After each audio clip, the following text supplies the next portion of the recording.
বাবু একটু কেবিনে আসবা। আদর লাগবে? কোথায় দিব বলো? দুষ্টু ফাজিল পোলা, তোমাকে আদর দিতে বলছি, কাছে আসতে বলছি। তুমি কাছে আসতে বলার মানেই তো কিছু একটা হবে আমাদের মাঝে। হ্যাঁ হবে, কিন্তু এটা কাজের বিষয় ছাড়া অন্য কিছু না। আর তুমি এইভাবে উল্টা পাল্টা বলতেছো সবার সামনে, তারপর সবাই তো বাজে কিছু ভাববে। ভাবলে ভাববে, তুমি তোমার বউ, তোমার সাথে আমার কিছু হতেই পারে। তাহলে এমন করে রিয়াক্ট করার কি আছে? নাকি আমি খুব বেশি অন্যায় কিছু বলে ফেলেছি? না সোনা, তুমি অন্য কিছু বলতে পারো। তুমি তো আমার একমাত্র সোনা, তুমি আমার পিচ্ছি একটা বর। তাহলে তুমি আমাকে ভুল বলতে পারো কখনো? না। এত তেল মারা হচ্ছে কিসের জন্য বলো তো? কি সমস্যা কি? আমি তো সেটাই বুঝতে পারতেছি না। হ্যাঁ, তুমি আমাকে এমন করে বলতে পারলে? তুমি এমন করে আমাকে কি বোঝাতে চাইলে? আমি নাটক করি সব সময় তোমার সাথে, তোমাকে কাছে পাওয়ার জন্য এরকম করে এসব কথা বলতে থাকি। তুমি আমাকে এমন করে বলতে পারলে? আসলে তুমি আমাকে একটুও ভালোবাসো না। যদি বাসতে তাহলে এমন করে এইসব কথা বলতে পারতে না। আজকে তুমি বলে বুঝিয়ে দিয়েছো তুমি আমাকে কতটুকু ভালোবাসো। দেখো, অফিসের মধ্যে এরকম নাটক করো না তো। তাছাড়া জানো কত কাজের চাপের মধ্যে আছি। তারপরও যদি এরকম করতে থাকো তখন কিন্তু ভালো লাগবে না।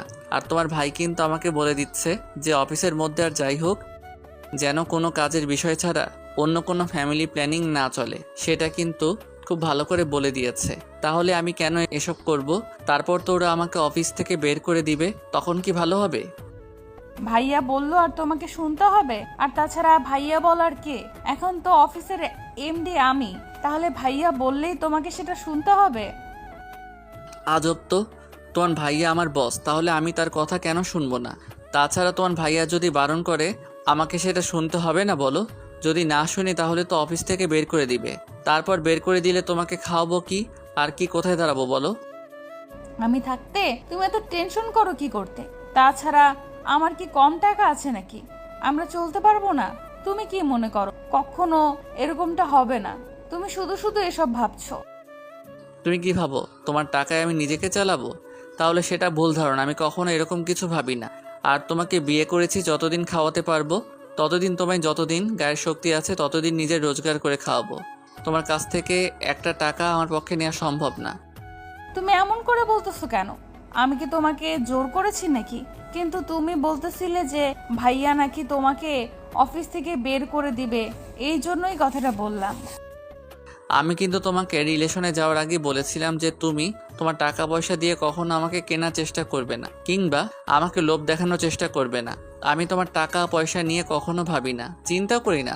তাহলে তুমি এখনো সেই সব কথাই বারবার বলো কেন? বাবু, তুমি এই জন্য রেগে যাচ্ছ? তোমাকে বললাম না যে তুমি এমন করে রেগে যেও না? তাছাড়া তোমাকে কি আমার কাছে পেতে ইচ্ছে করে না বলো? তুমি কাজের বাহানা দিয়ে অফিসে একটু আমাকে কাছে টেনে নাও না।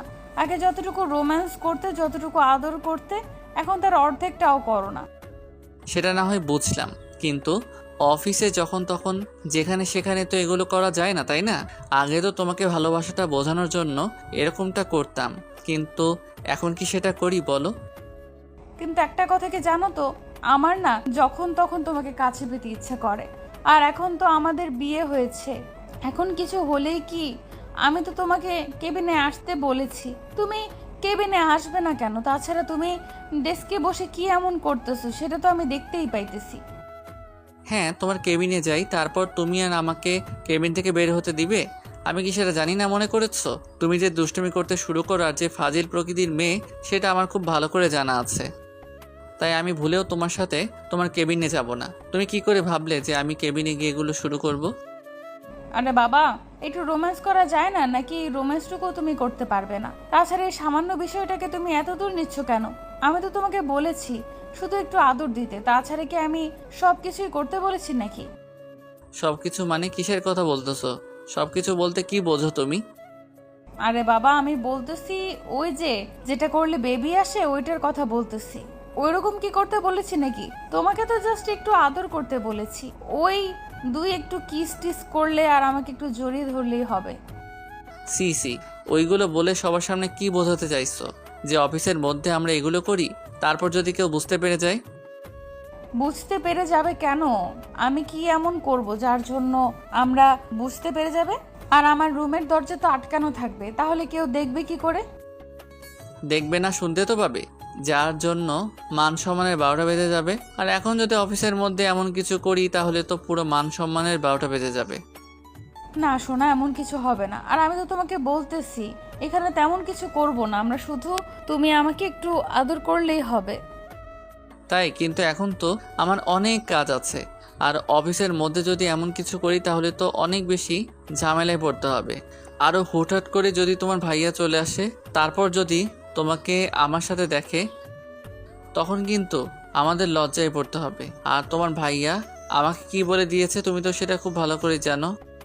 তুমি সব সময় ভাইয়ের কথা বলে আমাকে এড়িয়ে যাওয়ার চেষ্টা করো কেন? ভাইয়া কি সব সময় এই কথাগুলো বলে? আমি খুব ভালো করেই জানি ভাইয়া চায় আমরা হ্যাপি থাকি। তাহলে ভাইয়া কেন বুঝতে পারবে না?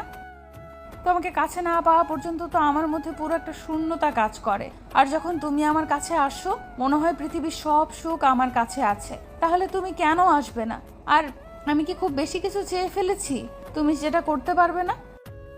আর আচ্ছা ঠিক আছে, যাও, বেশি কিছু করতে হবে না, একটু আদর দিও তাতেই হবে। তারপরও এমন করো না সোনা, আসো না একটু প্লিজ বাবু, একটা বার আসো। হ্যাঁ আসি, তারপর উল্টাপাল্টা কিছু করতে শুরু করে দাও। আর তুমি ভালো করে জানো, তুমি আমার যত কাছে আসো আমি নিজেকে কন্ট্রোল করতে পারি না, আমার পুরো কন্ট্রোলটাই হারিয়ে যায়। তখন কি হয় বলো তো? তুমি এত টেনশন নিচ্ছ কেন? আমি তো আছি। আর তাছাড়া আমি তোমাকে আটকে দেব, একটু কাছে আসলে কি এমন সমস্যা হবে? আচ্ছা ঠিক আছে, ভাইয়া যদি এসে দেখেও ফেললেও আমি ভাইয়াকে বুঝিয়ে বলবো তোমার উপর যেন রাগ অভিমান না দেখায়। আমি বলিনি যে তোমার ভাইয়া আমার উপর রাগ অভিমান দেখাবে, যার জন্য আমি তোমাকে এমন করে আমি তোমাকে কাছে টেনে নেই না। কিন্তু দেখো, এটা অফিস, আর অফিসের মধ্যে এগুলো করা কি ঠিক বলো? অফিসে আসছি কাজ করতে, তারপর যদি এগুলো করতে থাকি তখন তো খারাপ লাগবে বলো। তখন থেকে এগুলো কি বলতেছো? কি এমন করতে বলেছি যার জন্য তুমি এটা আমার সাথে করতে পারবে না? একটু আদরই তো চেয়েছি। আচ্ছা ঠিক আছে, যাও, তোমার করতে হবে না। এরপর যদি তুমি বলো যে তোমার আদর লাগবে, আমি আর কখনো তোমার কাছে আসবো না। দেখি তুমি কার কাছ থেকে আদর নাও। তাই? আচ্ছা ঠিক আছে, দেখা যাবে। আমার আদর পেতে ইচ্ছে করলে আমি অফিসের যে নতুন কলিগগুলো আছে ওদের মধ্যে কারো কাছ থেকে আদর নিয়ে নিব। ওরা তো আমার সাথে প্রেম করার জন্য উঠে পড়ে লেগেছে, তাহলে কেন ওদের থেকে আদর নিব না বলো? ঈশানের কথাতে মায়া একটা রাগী দৃষ্টিতে ওর দিকে বেশ কিছুক্ষণ তাকিয়ে থেকে তারপর একটা হুংকার দিয়ে বলতে লাগলো, যাও না, যাও, ওদের সাথে লটর পটর প্রেম করো। কেউ কি বারণ করেছে? অফিসে আসার পর থেকেই তো দেখছি এরকম লুচুগিরি করে বেড়াচ্ছ।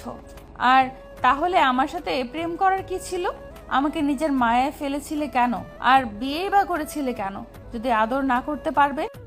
আরে বাবা, তুমি এত রেগে যাচ্ছ কেন? আমি রাগার মতো কি এমন বললাম যার জন্য তুমি এমন করে রেগে যাচ্ছ? ঈশান কথাটা বলে মায়ার দিকে এগিয়ে আসতে লাগলো। কারণ মায়া প্রচন্ড পরিমাণে রেগে গেছে।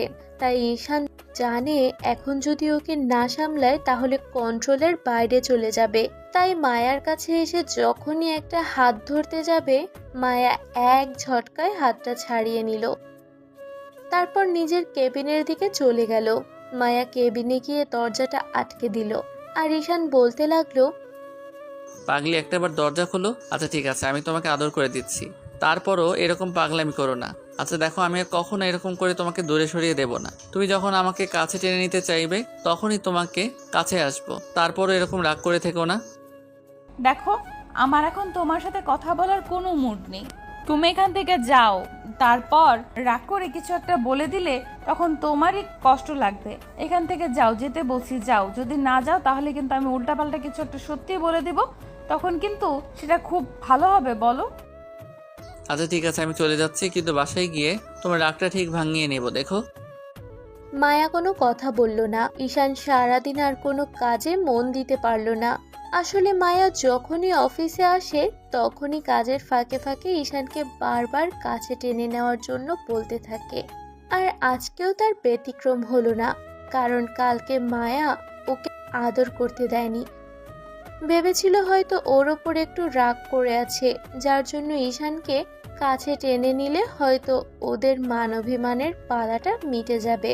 তাই মায়া চেয়েছিল ঈশানকে একটু কাছে পেতে, কিন্তু ঈশান সেটা করতে দিল না। সারাটা দিন ঈশান মায়ার সাথে কথা বলার চেষ্টা করলেও, ক্যাবিনে যাওয়ার চেষ্টা করলো, কিন্তু মায়া কোনো অনুমতি দিল না, যার জন্যই ঈশানের যেতে পারলো না। তো অফিস ছুটি হতেই মা নিজেই বাসায় চলে গেল, যার জন্য অনেক বেশি অবাক হলো আর মনে মনে ভাবতে লাগলো, সামান্য বিষয় নিয়ে তো বেশি রাগ করে আছো আমার উপর। আচ্ছা ঠিক আছে থাকো, আমিও তোমার রাগ ভাঙাবো না। দেখি তুমি কি করে রাগ করে থাকতে পারো। তো ঈশান একটা রিক্সা নিয়ে বাসায় চলে যায়। তারপর কলিং বেল দিতেই আম্মু এসে দরজাটা খুলে দেয়। ঈশান কোনো কিছু না বলে রুমে চলে আসে, দেখে মায়া ওয়াশরুমে আছে। ঈশান বেশ কিছুক্ষণ বিছানায় বসে রইল।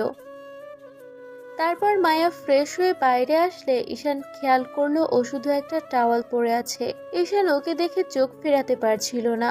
ওকে এমন করে তাকিয়ে থাকতে দেখে একদম আমার দিকে নজর দিবে না। এখন আদিক্ষে তো দেখানো হচ্ছে, তাই না? আমি খুব ভালো করে জানি তুমি আমাকে কেমন কেমন কি ভালোবাসো। এখন এই নাটক দেখানোর দরকার নেই, যাও এখান থেকে, ফ্রেশ হয়ে আসো। রাগ করে আছো আমার উপর? তুমি রাগ করে থাকতে পারো না সেটা তুমি খুব ভালো করেই জানো, তারপরও কেন রাগ করে থাকো সবসময় এমন করে? দেখো, আমি কারোর উপর রাগ করে নেই, কিন্তু আমার নিজের উপরেই রাগ হচ্ছে যে তোমাকে কখনো বোঝাতেই পারলাম না। তুমি শুধু শুধু সব সময় আমাকে দূরে সরিয়ে দাও, তাই আমি দূরে সরে যাওয়ার চেষ্টা করছি। তার মানে তোমার ভালোবাসাটা এত সহজে ফুরিয়ে গেল? এত সহজে আমি পুরনো হয়ে গেলাম তোমার কাছে? মায়া কোনো কথা না বলে একবার ঈশানের মুখের দিকে তাকিয়ে তারপর আবার আলমারি থেকে একটা শাড়ি বের করে পরতে লাগলো। তখন ঈশান ওর একটা হাত ধরে হ্যাচকা টান দিলে সাথে সাথে মায়া ঈশানের বুকে এসে আছড়ে পড়লো। তখন ঈশান ওর হাত থেকে শাড়িটা নিয়েই মায়া বলতে লাগলো, আমার কোনো ইচ্ছে নেই আর তোমাকে কাছে টেনে নেওয়ার। একদম দুষ্টুমি করার চেষ্টা করবে না। আমি বলেছি না তুমি আর আমার কাছে আসবে না, আর আমিও তোমাকে ডিস্টার্ব করব না। তারপরেও এরকম করে ডিস্টার্ব কেন করতেছো? কেন? তুমি যে শাড়ি পরতে পারো না সেটা কি ভুলে গেছো? আমি তো সেটা খুব ভালো করে জানি যে তুমি শাড়ি পরতে পারো না। আচ্ছা ঠিক আছে, রাগ করে থাকো, অভিমান দেখাও, তারপর এরকম করো না। আমি তোমাকে শাড়িটা পরিয়ে দেই, দেখো অনেক সুন্দর লাগবে। আমি নিজের কাজ নিজে করতে পারি, কাউকে করে দিতে হবে না। তুমি যাও এখান থেকে, তোমাকে শাড়ি পরাতে হবে না। তুমি আমাকে কিরকম শাড়ি পরাবে সেটা আমি খুব ভালো করেই জানা আছে। কীরকম শাড়ি পরাবো মানে? শাড়ি আবার কীরকম করে পরাই? আমি একটু দুষ্টামি করবো না? আচ্ছা ঠিক আছে, তোমাকে শাড়িটা পরিয়ে দেই, দেখো তোমারই ভালো লাগবে। আর তুমি না বলো যে তোমার শাড়ি পরতে ভালো লাগে না, আমি যেন সব সময় তোমাকে শাড়িটা পরিয়ে দেই, তাহলে আজকে নিজে নিজেই পরতে চাইছো যে? মায়া ঈশানের মুখের দিকে তাকিয়ে রইল।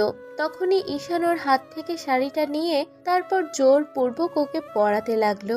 মায়া এক দৃষ্টিতে তাকিয়ে আছে, তাই ঈশানও নিজেকে সামলে রাখতে পারল না। মায়া থাকতে না পেরে ঈশানের ঠোঁট জোড়া নিজের দখলে করে নিল। আর তারপর যেটা হবে সেটা না হয় ওদের মাঝেই থাক, তো ভালো থাক ভালোবাসা। আমাদের দেয়া গল্পটি যদি আপনাদের ভালো লেগে থাকে তাহলে একটি লাইক করুন। আরও নতুন নতুন গল্প পেতে চ্যানেলটি সাবস্ক্রাইব করে বন্ধু হয়ে আমাদের পাশে থাকুন। ধন্যবাদ সবাইকে।